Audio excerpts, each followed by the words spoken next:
Hi friends, బ్లౌజ్కి ఉక్స్ పట్టి కాజా పట్టి కోసం అయితే మనకు క్లాత్ ఏ విధంగా తీసుకోవాలన్నది ఈ వీడియోలో చూసేయండి. చాలా టిప్ అనేది చాలా బాగుంటుంది. ఎక్కడైతే మనకు వెతుకోవాల్సిన పని లేకుండా మనకి బ్యాక్ నెక్ అనేది కట్ చేస్తాం కదా, నెక్కి వెళ్ళి వచ్చిన క్లాత్ అయితే మనకు ఇలా యూజ్ చేసుకున్నామంటే కరెక్ట్గా సెట్ అవుతుంది. చాలా బాగా అయితే ఉంటుంది.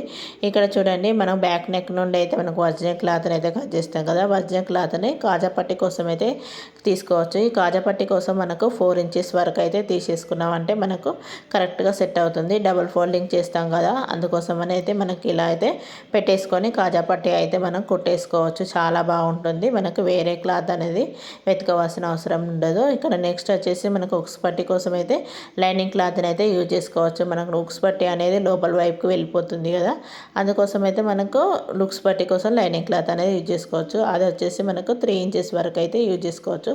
ఎక్స్ట్రా ఉన్న క్లాత్ని అయితే మనం కట్ చేసుకోవచ్చు. ఇలా చూడండి, మనకి ఏ విధంగా పెట్టేసాం అనేది ఉక్స్ పట్టి వేసేటప్పుడు మనకు మధ్యలో అయితే ఒక ఫోల్డింగ్ అనేది చేసుకున్నామండికి ముడత అనేది రాకుండా ఉంటుంది, నీట్గా ఉంటుంది. ఇక్కడ మనకు ఉక్స్ పట్టి వేసేటప్పుడు డబుల్ ఫోల్డింగ్ అనేది చేసుకోవచ్చు. చాలా బాగుంటుందండి ఈ క్లాత్ అనేది. మీరే క్లాత్ యూజ్ చేస్తారనేది కామెంట్ రూపంలో చెప్పండి. ఇక్కడ వేసేటప్పుడు మనకి రఫ్ కూడా చేసుకోవాలండి. ఫస్ట్ ఇలా రఫ్ చేసుకున్నామంటే మనకు నీట్ ఫినిషింగ్తోనైతే వచ్చేస్తుంది. ఉక్స్ పట్టి అనేది ముడత రాకుండా, షేప్ అవుట్ కాకుండా చాలా బాగుంటుంది. వీడియో నచ్చితే సబ్స్క్రైబ్ చేసుకోండి ఫ్రెండ్స్.